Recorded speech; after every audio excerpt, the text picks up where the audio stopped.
Hello everyone, thanks for joining us for our webinar this afternoon. While we wait for a few more to join us, I'm just going to send out a quick poll.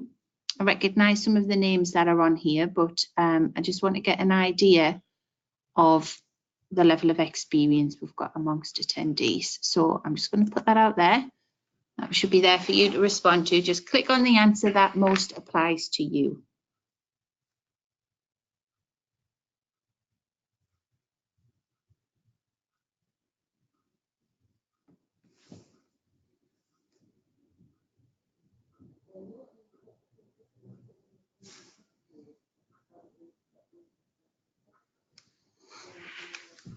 Okay, so we'll look like we've got about a 35-65 split. So about a third of the people have started delivering, and this is the first year, and 2/3 have delivered the qualification before. Right, okay then, thank you for that.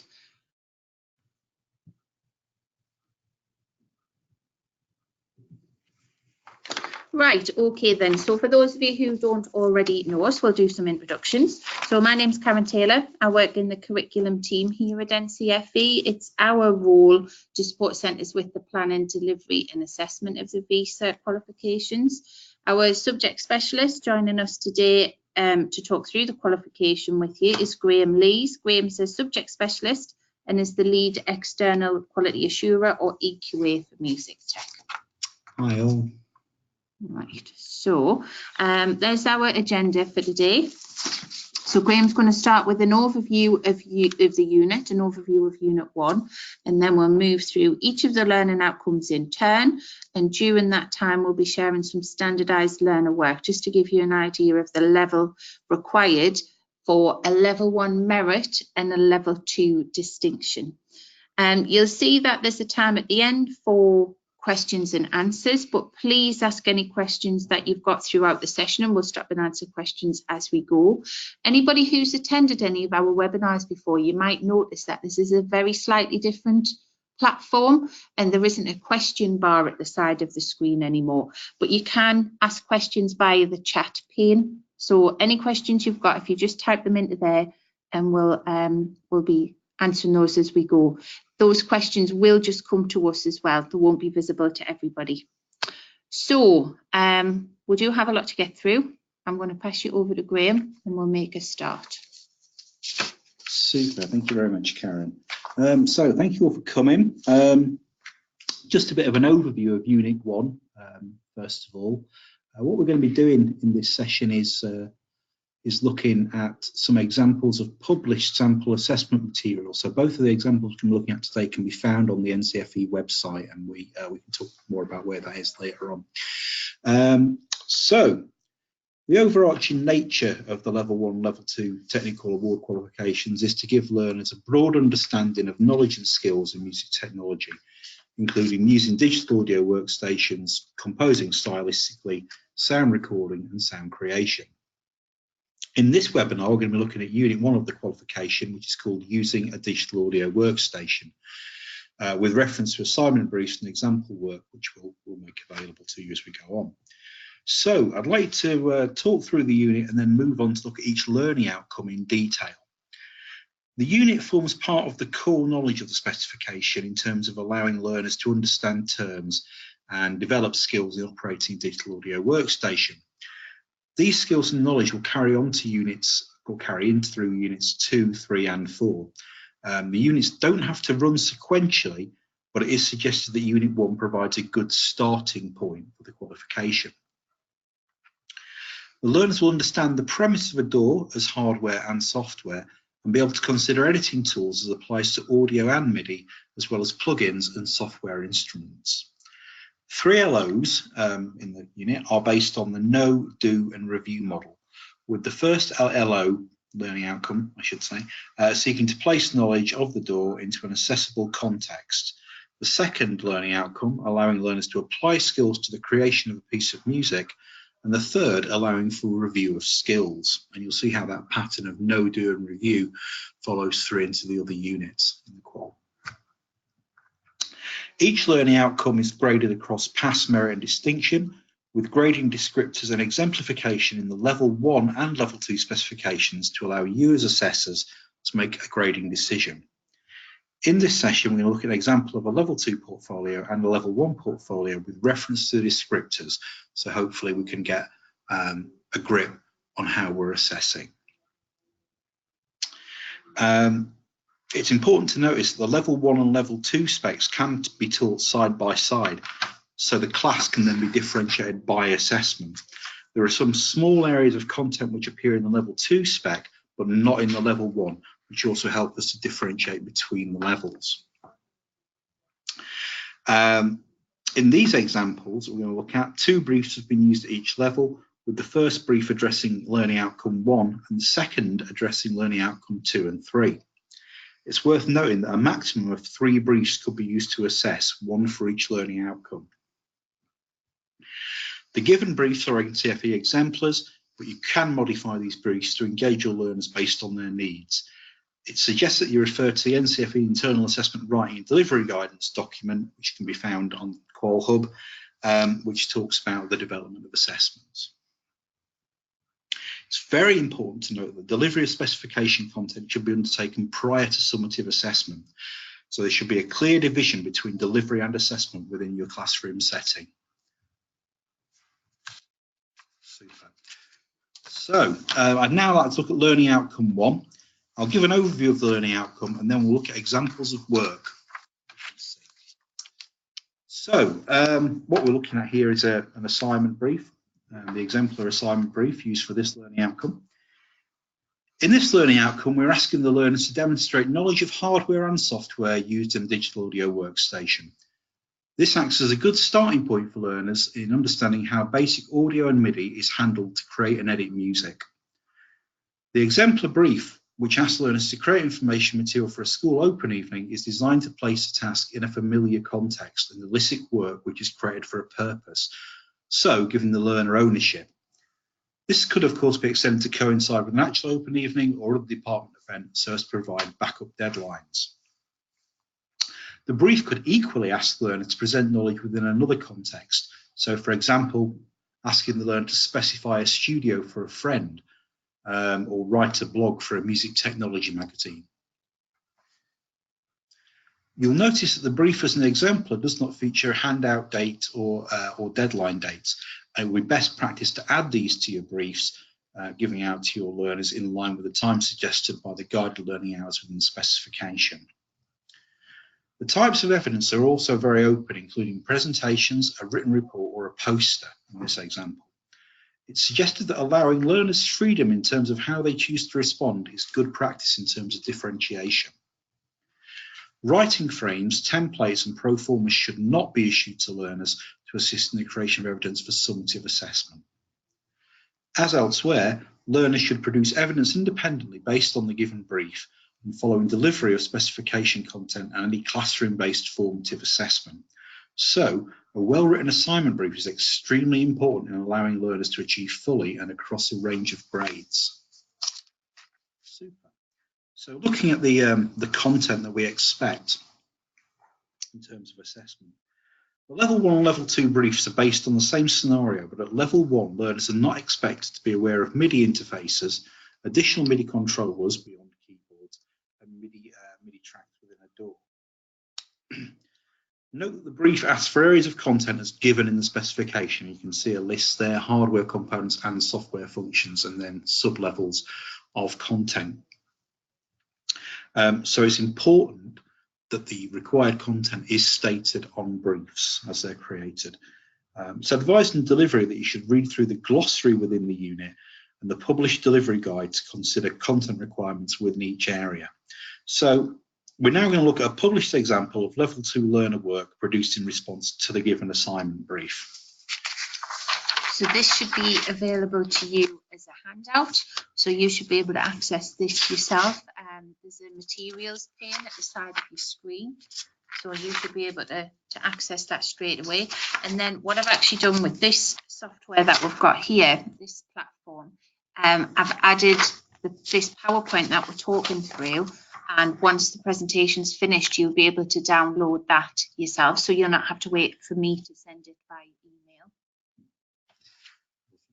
So what we can see on the screen at the moment is the learner's work in response to the given brief for this learning outcome. This level 2 learner work has been graded as distinction for information. The learners created a response to the brief which is appropriate in context, making use of written descriptions and images in a well set out format. So the learners produce this in a sort of well organised 3-page document, in effect. The learner has approached the required areas of content, logically splitting the response into hardware components and software functions. The learner has described hardware including the computer, peripherals, MIDI controllers, and audio and MIDI interfaces. It's useful to note here that the learner has specifically mentioned 2 different types of MIDI controllers and talked about features of the computer, including the function of the operating system, all in line with the unit glossary. The response considers software functions including track types, software instruments, a variety of editing tools and plugins. Again, the content produced by the learner here mirrors the specification and amplification in the glossary for the unit. For example, the learner has covered both synthesizer and sampler instruments along with effects, dynamic processing and EQ. Learners should cover all areas where an EG is shown. And where an EG is shown, the learner operating at this level is likely to have covered a range to place knowledge in context. Note that this learner has covered each area required within the specification, for example, by commenting on effects, EQ and dynamics processing under plugins, and has addressed a useful number of examples from the given lists where EG is stated. In this example, technical terms are used correctly throughout and usefully explained by examples of how tools might be used in the context of creating music. The learner's examples of use are not always sophisticated, but are clearly based on application and understanding. For example, the learner comments on how effects might be used on various instruments and within different styles of music. I think we've got a question, have we? We've just got a comment that the audio is a bit in and out. I apologise for that. Hopefully it's not affecting too many of you. We are recording this as well, so it will be published after. If anybody else has any issues, if you just let us know and we'll see what we can do. Yeah, apologies if you didn't catch any of that. Do feel free to ask any questions. We can sort of see what the mic level's doing here, but whether it's dropping out on the connection or not. It might be. Yeah. I know it does sometimes drop in and out if the internet connection's a bit poor. But yeah, like Graham said, the mic seems to be working okay at this end. Yeah. Give us a shout if there's anything you miss. So that's learning outcome 1, the learner's work at distinction level 2. If we just flip on to the next slide, we can sort of see how that's been assessed. So this is language used in the specification for assessment. So the learner responded appropriately by use of written work and images. All areas of content are covered in line with the specification, including hardware components and software functions. A wide range of technical terms are used correctly and consistently. The majority of points are supported by well thought out examples. So the learner has produced evidence which meets the grading descriptor for level 2 distinction in the learning outcome. Although this example has been evidenced through the use of written work, learners could choose to present in any other suitable format. For example, by the use of a poster, presentation, a blog page, or perhaps a screencast video. An example of level 2 past learner work can be found on QualHub as well for your information. So what we'll do now, for a bit of contrast, is have a look at a level 1 piece of work. And you can see this has obviously been selected to be in a very similar format to the level 2 work. This example has been graded as a level 1 merit. As you can see, the learner has once again covered the required areas of content. Note that some areas are not required in the level 1 spec, particularly MIDI controllers beyond keyboards and MIDI interfaces. So in this example, the learner has just talked about a MIDI controller keyboard rather than any additional controllers as would be required by the level 2 spec. The depth of understanding is more limited than at level 2, with functions outlined rather than described. Some technical terms are used, however. Some examples are in place. For example, the learner exemplifies the use of the fade tool, but these are not consistent throughout the work.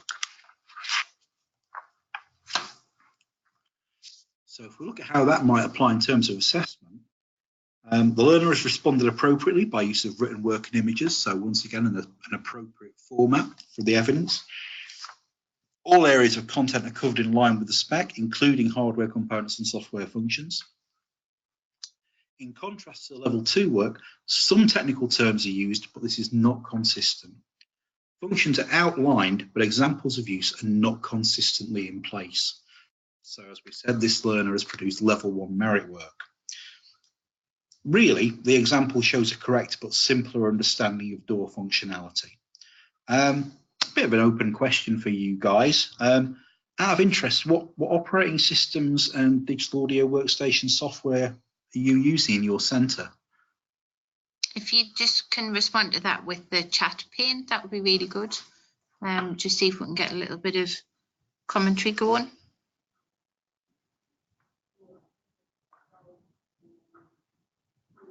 What sort of operating systems do you come across most, Graham?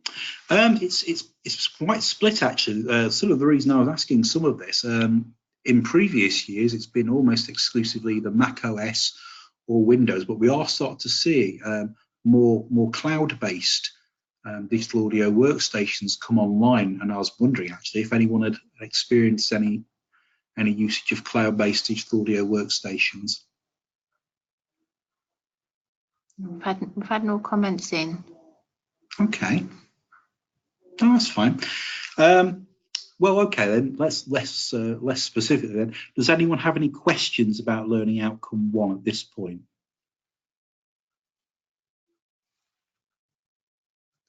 Well, we normally have quite a few questions from the music tech lot, don't we? If you think of anything, just type it in, and we'll answer anything that you've got. For now, shall we just move on to LO2 and 3? Yeah, super. So similarly, what we'll have a look at now is how we can assess learning outcomes 2 and 3. As before, I'll give an overview of the learning outcome, and then we can look at some learner responses from the same learners.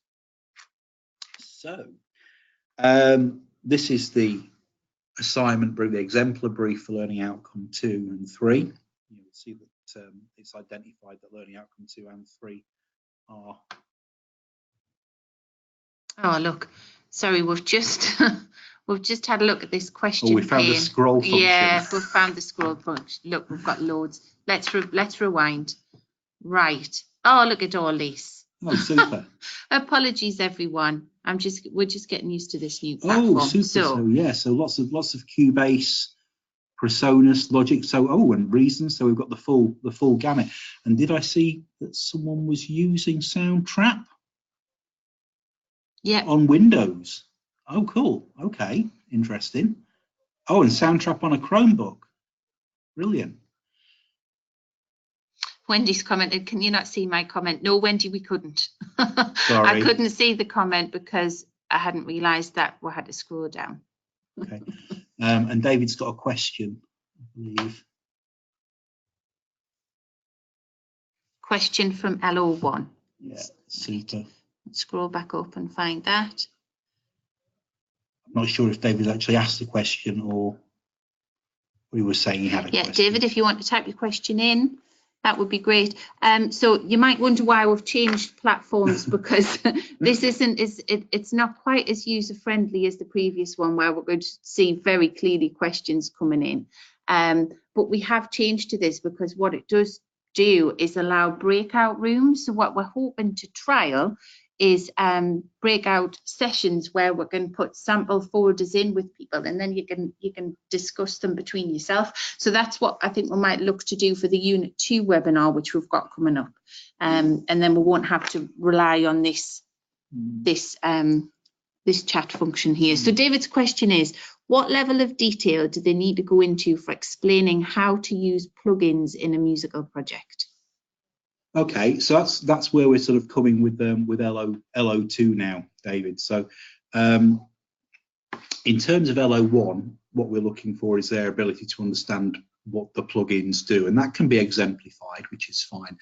In LO2 and LO3, what we're looking for is some process evidence of them actually using it.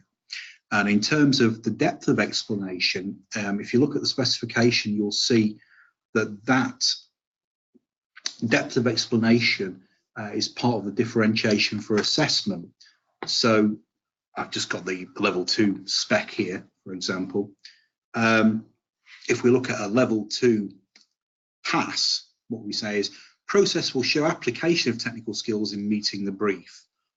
Then effective application, then consistent effective application. So effectively what we're looking for is a ramping of detail in the process evidence. Okay. So in answer to your question, I guess in terms of LO2, what we're looking for is a consistency of detail across the editing functions that they've used. Does that answer your question, David? Just while we wait for David to respond, Kelly's commented that she's struggling to record audio on a Chromebook. That's quite interesting because we've had a bit of to and fro in this week about the use of Chromebooks, haven't we? We have, yeah, and I was rather hoping that that you guys might be able to. I've got to admit, I've been exploring in my capacity doing this online cloud-based digital audio workstations. It's not something that I've used professionally or as a teacher. So what I was rather hoping is that you guys might be able to help each other out with any kind of foibles that you've discovered with online stuff. Because my suspicion is that you might find some issues with cloud-based digital audio workstations just down to network speeds. That's not a slur in any way on any kind of cloud-based software, but I suspect it might become quite network dependent. I don't know if that was your experience. So Darren's just commented, he's just amplified that question a little bit. So do they need to go into NY compression techniques or just outlining what a compressor does? So a compressor plugin, for example, can have many different technique uses as well as different individual functions. Okay, so they wouldn't need to go into anything like NY compression. That's getting quite sophisticated really at this level. What we need to see is an understanding of the basic functions of a compressor. So if they're understanding what threshold and ratio and makeup gain do, then they've got the basic understanding of compression and the application of it. If you want to explore more complex techniques with them, that's entirely fine in terms of delivery.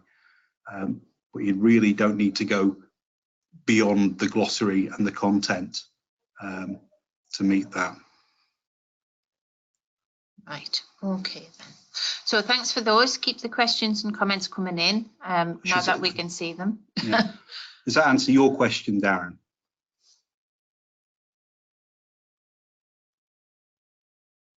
I'm just waiting for Darren to get back to us. Right, okay, so shall we move? Or do you want to go cover this slide here? Yeah, if we look at LO2, that might kind of answer some of the that might answer some of the questions in regards to depth of detail as well. So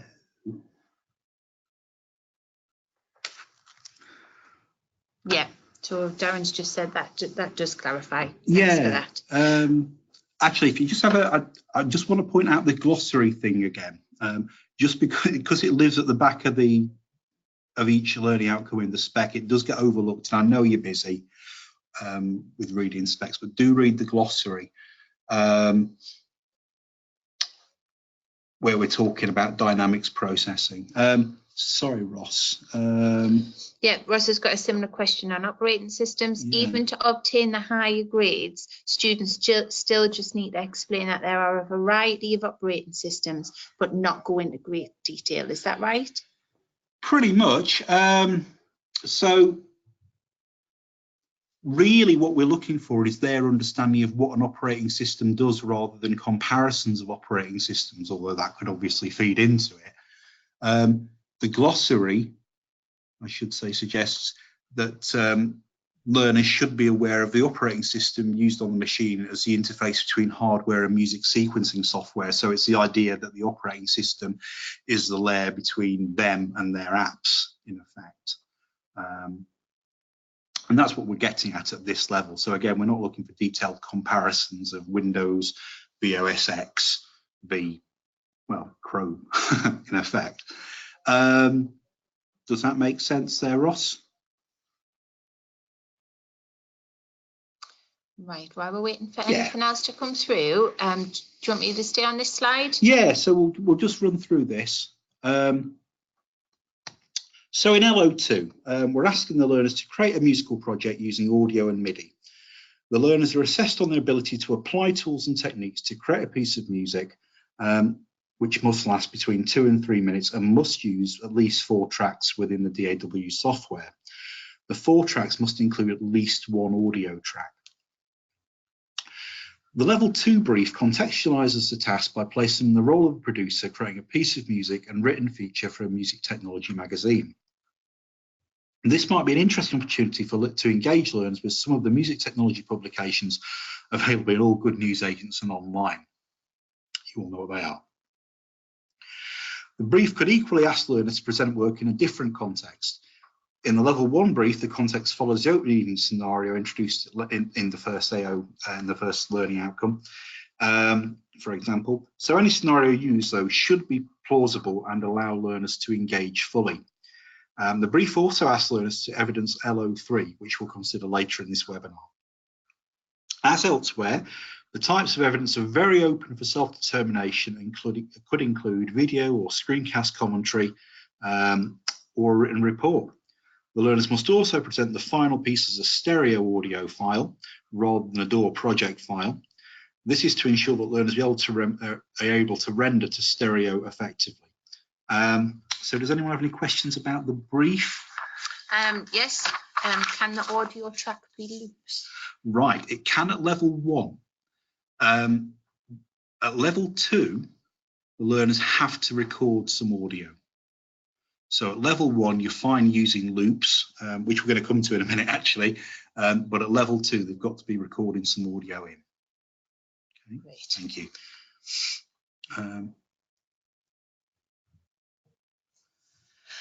Do learners need to record their own individual audio? They need to record some audio. I would suggest for the purposes of for this unit that they need to have some experience of recording even a short bit of audio.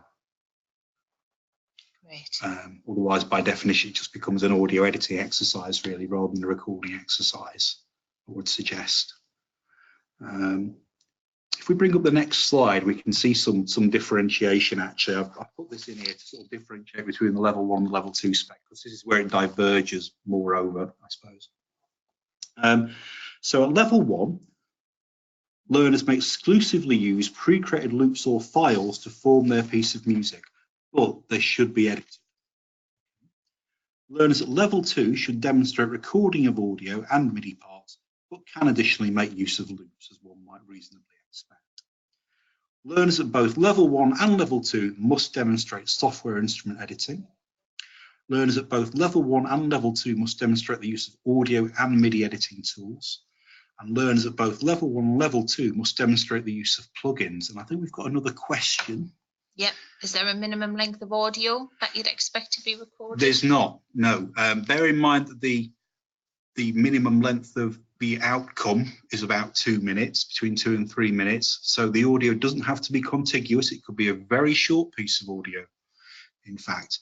And again, we're not necessarily, for the purposes of this unit, expecting immaculately clean audio recording, although as always, that'd probably be nice, but you know, it could be recorded into the internal microphone of a computer and edited. What we're interested in here is the process of getting the audio into the machine for the purposes of this unit. Does that answer your question, David? Okay, we'll just continue on however I think on that.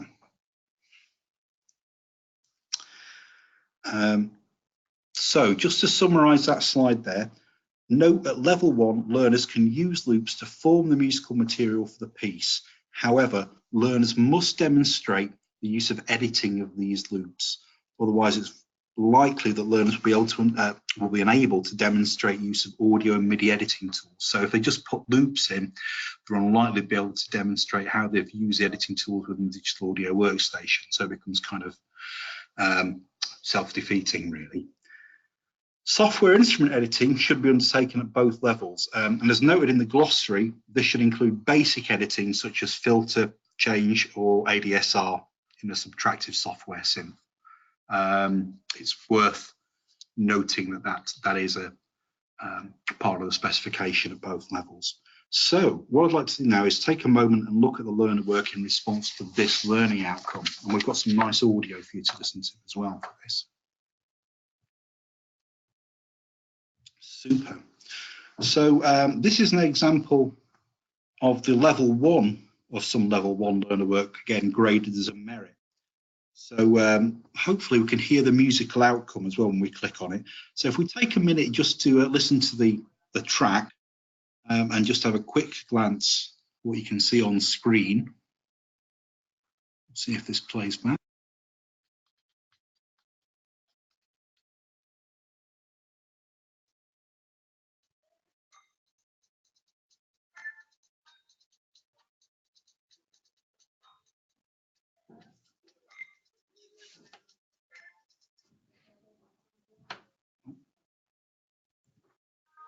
Smell of something.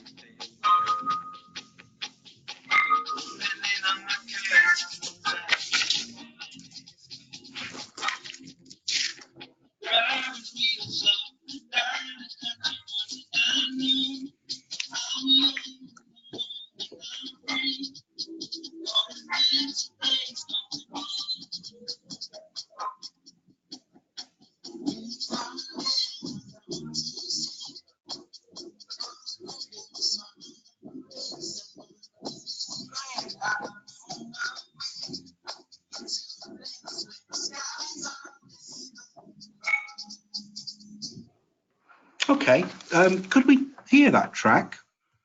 Kevin said he was having trouble hearing. I'm just going to see. Yeah. Oh, apologies for the quality there.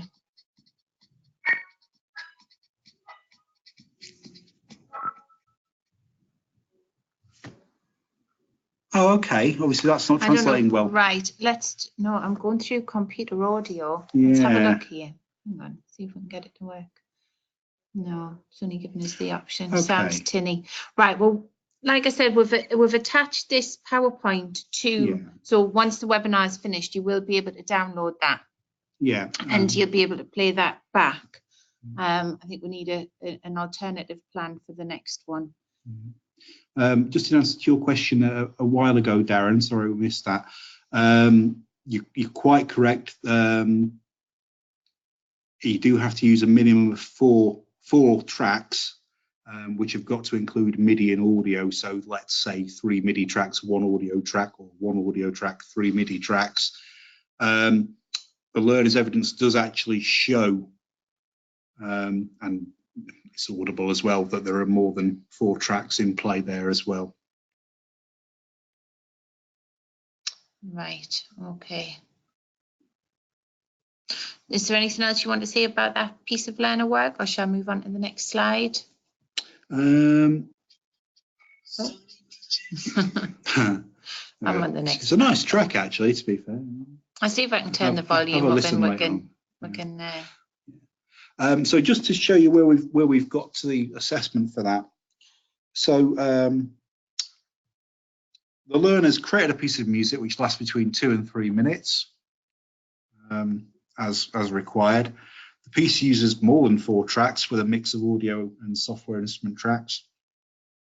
The audio result is solely loop-based, though, but does show some indication of editing in the learner's process evidence. The process evidence references a majority of tasks and indicates application of some technical skills. So the learners produced a stereo mix meeting the track and time requirement, including the use of audio and MIDI. The learner has made use of edited MIDI and audio loops. The process evidence includes comments on the required areas, import, software instruments and editing tools. Musical outcomes, some minor issues, but does show use of technical skills. So that's a good example of a level 1 merit in terms of process evidence and musical outcome there. We have a look at the next example. This is our level 2 distinction learner again. You'll see again similar format. Notice that the process evidence that you can see is somewhat more detailed, although not dissimilar in layout to the level 1 example.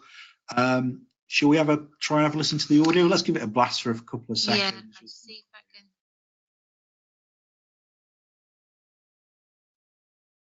Let's see if I can turn the volume up a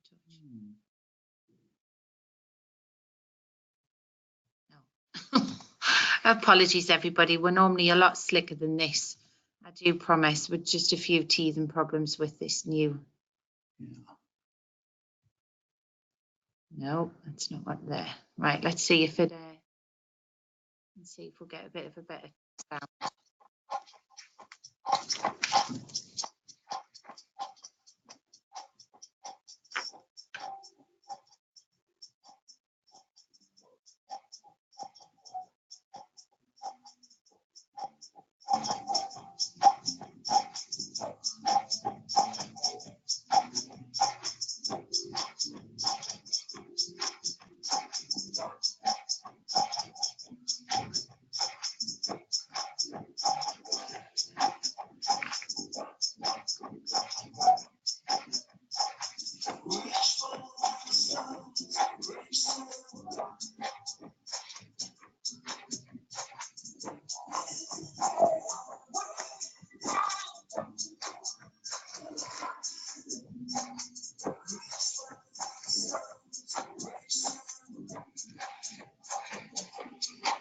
Cool. You can have a bit more of a listen to that at your leisure anyway, but that's really odd, Darren. We'll have to look at the routing for next time. Yeah. If you say something like Soundflower or something, we'll have to see if we can get that. We're just having some interesting behaviours with this webinar thing. Yeah, I think so. We'll get it sorted. Yeah, Don't but worry again, about that. it's embedded in your PowerPoint, so you can have a listen. I think perhaps choosing music tech for our debut with this was not the best plan.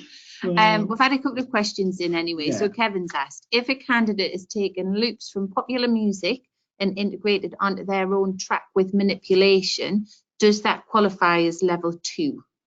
Not unless they've recorded some audio and MIDI independently of that. So let's say, for the sake of argument, Kevin, they've got an a cappella from somewhere, which is effectively just a big loop, if you want to take it language of the spec.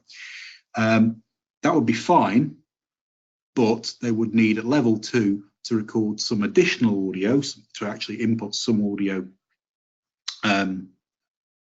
independently, and also record some MIDI in there as well.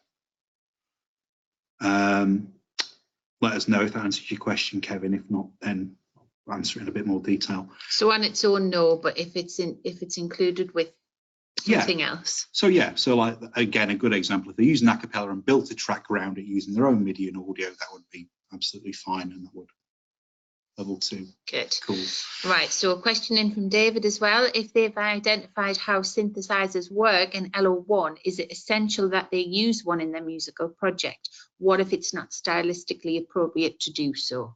Okay, so they could use, it actually specifies that they have to use a software instrument in their musical project. They've talked about software synthesizers and samplers in LO1. It's likely, though, that if they're using a software instrument, there is going to be some element of synthesis in there. Otherwise, they could be confined purely to sampler-based software instruments, I guess.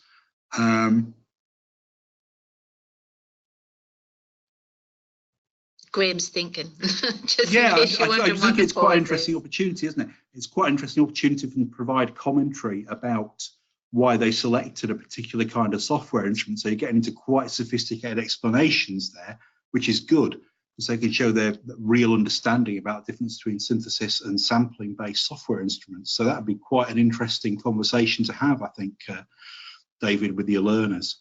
And certainly it informs them for Unit 2 as well, in terms of sort of stylistic conformity and so on and so forth.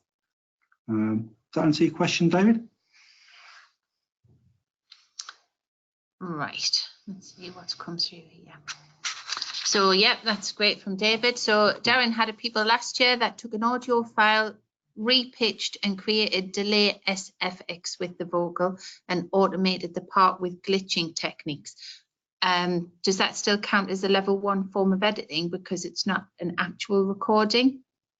Yeah, because they've not actually, again, once they've not actually captured any audio there, in effect, have they? Which is the differentiator between the level 1 and the level 2 spec in this. So that would, to the word of the spec, be a level 1. Yeah. So although, as Darren identifies, it's quite sophisticated demonstration of techniques, it's still only a level 1. But it's an advanced editing technique. Yeah, I quite agree. But actually, they've missed an underlying part of the specification, which is the capture of audio. Yeah. So it's likely that they'd probably end up at the very top end of a level 1 if you were to assess that. So that capture of audio is a limiting factor. They absolutely have to do that to get into the level 2. It's a differentiating factor between the level 1 and the level 2 spec, because when these were being written, obviously there had to be some differentiation between the expectation of what we'd expect from learners. And one of the things was that at level 2 we expected the learners to be able to capture audio and MIDI rather than make use of pre-captured audio and MIDI, if you like, whether that's in loop format or some other what's provided. Yeah, harsh.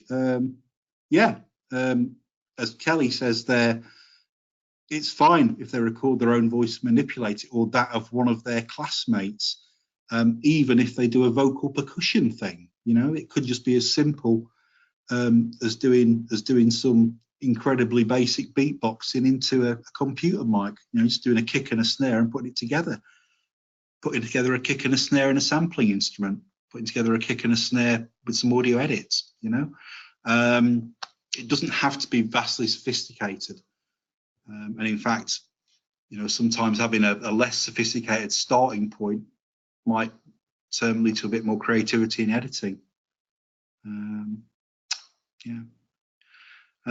There is flexibility in these specs, I should say, but you really do need to look at the differentiators and the sort of underlying expectations of the spec. Okay, hope that's cleared up. Shall I go on to the next slide? Yes, please. Oops. Okay, so just to amplify how we came to that level 2 distinction. The learners produced a stereo mix meeting the track and time requirement, including the use of audio and MIDI. The learners recorded both audio and MIDI, differentiate from the level 1. The process evidence is clear and provides ongoing comments in each area of coverage of the specification. It's quite detailed process evidence.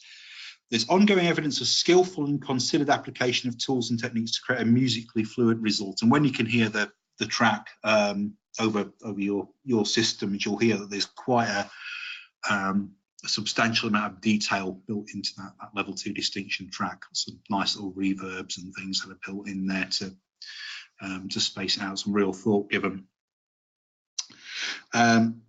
As in the level 1 example, the learner has presented process evidence as a written report with screenshots, which is again fine in context. The presentation is very good, although it's worth bearing in mind that the learner could have equally used spoken commentary or screencasts or another appropriate format to evidence the process. So learner process evidence doesn't always have to be written. Whatever works best for your learners, either as a class or on an individual level, you know, differentiate with evidence where possible would be my advice.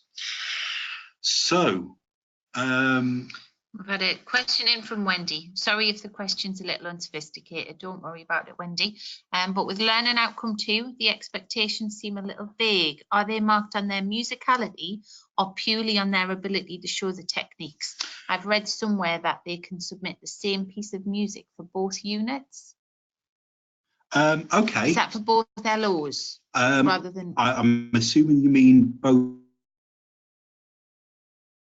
units 1 and 2. All right. We'll come back to the second part of your question. Yeah. Oh, thanks, mate. We'll come back to the second part of the question there, Wendy, because it sort of bears a bit of talking about, and it's quite a useful. It says we're experiencing degraded audio quality. Oh dear. Yeah, we'll come back to the second part of the question, but the first part of the question, your best answer that I can give you is to look at your grading criteria, and I've got them up here in the spec. So in your grading descriptors, you've got the grading descriptors, and then you've got exemplification of each of those descriptors. Now, if we look at the distinction level 2 descriptor, I'll read it out. Completes tasks accurately, meeting all of the requirements of the given brief. Process will show the consistent, effective application of technical skills in meeting the brief. Okay. If we look at the exemplification, so take that as being an amplification of that wording in the context of this LO. So the learner's application of tools and techniques will be consistently skillful, leading to a musically fluent end result. Okay, so at level 2 distinction, we're looking at a musically fluent end result. At level 2 merit, the statement is the end result may have some small areas which lack musical fluency. At level 2 pass, the final musical result may not always be fluent. So there's differentiation in terms of the final outcome and musical fluency there. Okay. The process evidence at distinction level 2 should be detailed and indicate considered use of skills in all areas to meet the brief. Down to a merit, the process evidence may lack detail in some areas, and down to a pass, the process evidence may not be detailed but should give an account of the technical skills used. So what I would suggest is, when using the grading descriptors, do read the exemplification next to the grading descriptors. They're there for your benefit to amplify the meaning of those grading descriptors in the context of assessment. I hope that answers the first bit of the question. But essentially what we've got there is there's 2 parts to this learning outcome, and you'll find this repeated in the other 3 units as well. For LO2, there's you're marking on both the outcome and the process evidence, and you can weigh those against each other as well to some extent. In terms of the next part of your question, which was about using the same piece of music for Unit 1 and Unit 2, yes, that is completely fine. And in fact, you could use the same piece of music for Unit 1 and Unit 3, or you could use the piece you've created for Unit 4 to meet Unit 1 as well. The spec has been written deliberately with that in mind. So you can run Unit 1. A common approach is to run Unit 1 and Unit 2 in parallel with each other. So the compositional aspect of Unit 2 feeds into the musical aspect of Unit 1. There's no problem with doing that at all. It's a nice way of running things. It does require some thinking about delivery, but nonetheless, it's a useful thing to do. Does that answer your question? Wendy, that was from Wendy. Wendy. While we'll wait for Wendy to get back, we've had a question in from Tiffany. So for LO3, I know we're not onto that yet, but we'll answer this question. Yeah. Can students engage in a video style interview during which they are asked questions and then point out things on screen while describing or explaining their process? And if that's okay, can she write the questions, or is she not allowed to direct questions which would encourage them to give a certain response? I would stay away from asking questions. Again, bear in mind the learners are responding to a brief here. So if you're imposing another layer of assessment over that, which is a layer of questions, that might be argued to be providing a framework for the learners to respond to, because effectively it reduces a differentiation of the learners, or reduces a differentiation of learner evidence. So I would discourage that approach. If if you have learners, Tiffany, that that struggle to communicate using the written word, and you think they might respond better if they can describe what they've done, then you could maybe ask them to respond using a vlog where they describe what they've done. But like Graham says, you would really have to avoid framing that with questions. But, you know, the VCerts are designed to be accessible. So any kind of evidence that the learners are happy with, as long as they address the learning outcomes, if they're using video techniques, that would be fine. The concept of doing a review as a video is no problem at all. And in fact, I would strongly encourage that. It's the problematic area of questioning that I would definitely avoid for the purpose of summative assessment. To Darren, Darren asks if we can confirm that you can use one piece of music for 2 units. Yes, absolutely. Not a problem with that. Wendy's just said that we seem to have a more detailed grading descriptor than what she can see on the spec.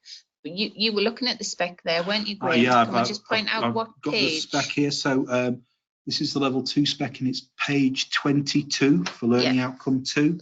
Page 22 is what Graham was looking at there, Wendy, what we're talking through. Yeah, so you can see the grading descriptors, and then to the right of those you can see exemplification of that grading descriptor, which is part of the specification. Right, I think we've covered LO2. So if we move on to LO3, Wendy's only got the level 1 spec. Oh, okay. Yeah. Well, the level 1 spec's got a similar thing in it as well. Just not as detailed. Yeah. Well, yeah, there's sort of less to assess, I suppose. Yeah. But yeah.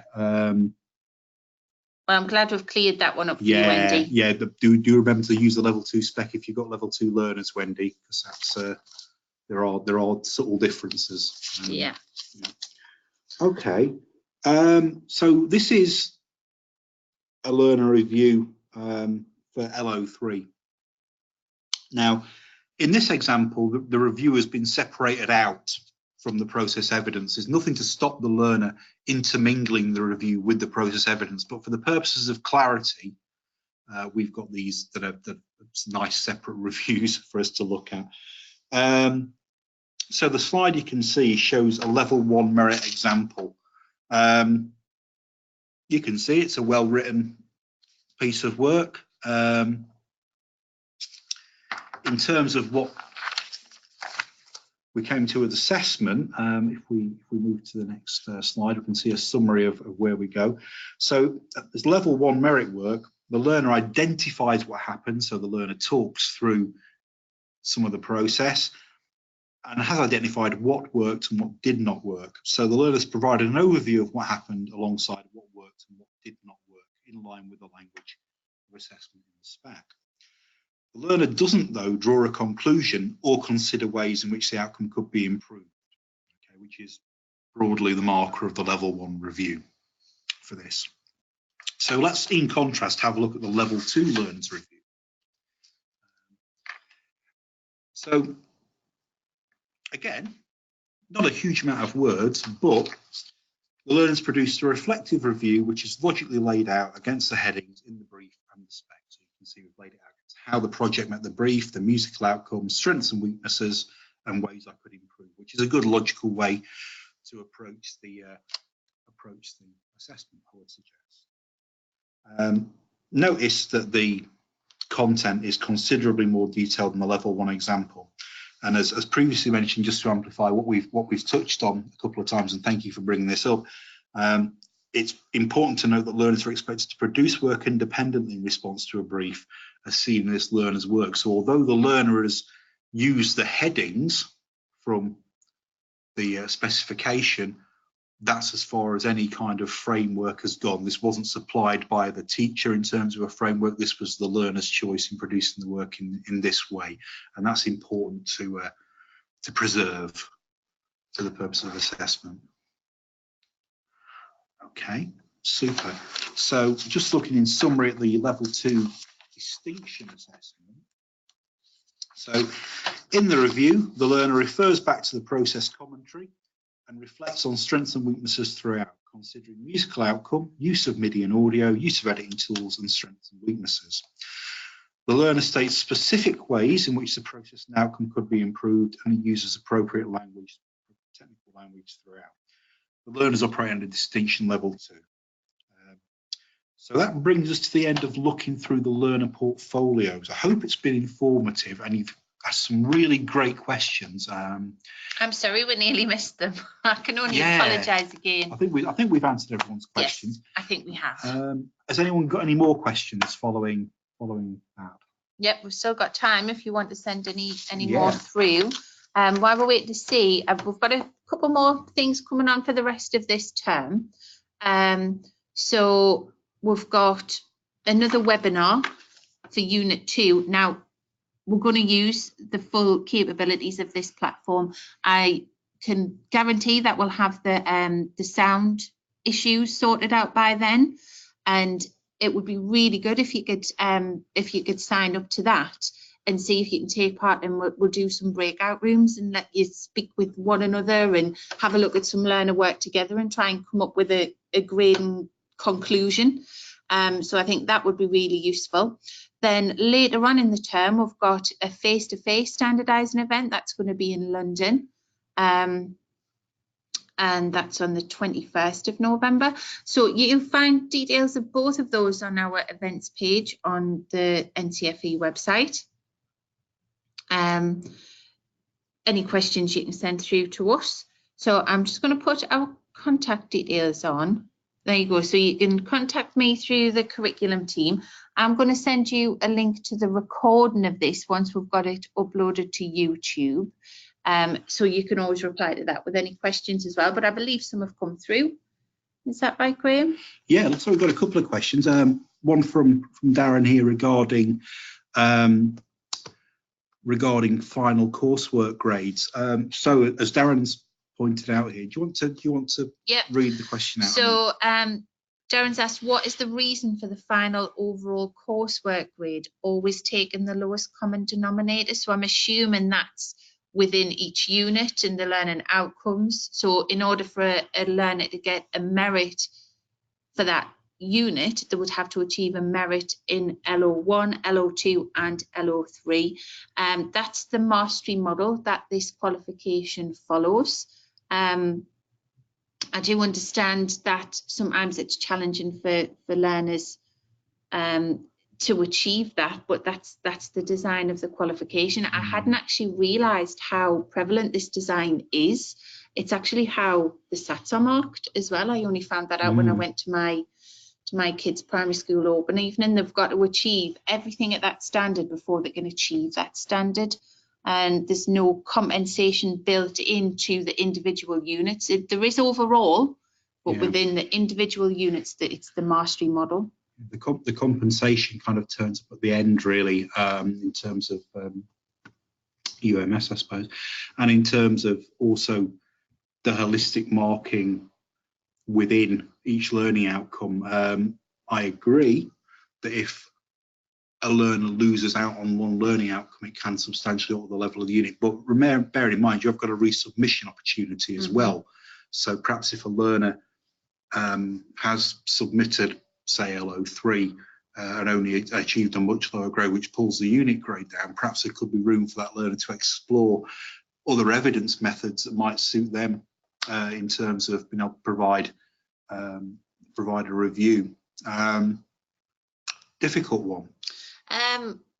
Yeah, neither Graham or I are part of the product development team, so I can't provide any sort of justification on that. I would say. Well, I was just going to say, we do have to stick with Ofqual and DFE technical guidance, and it is different. I know there's a query why it's different at GCSE.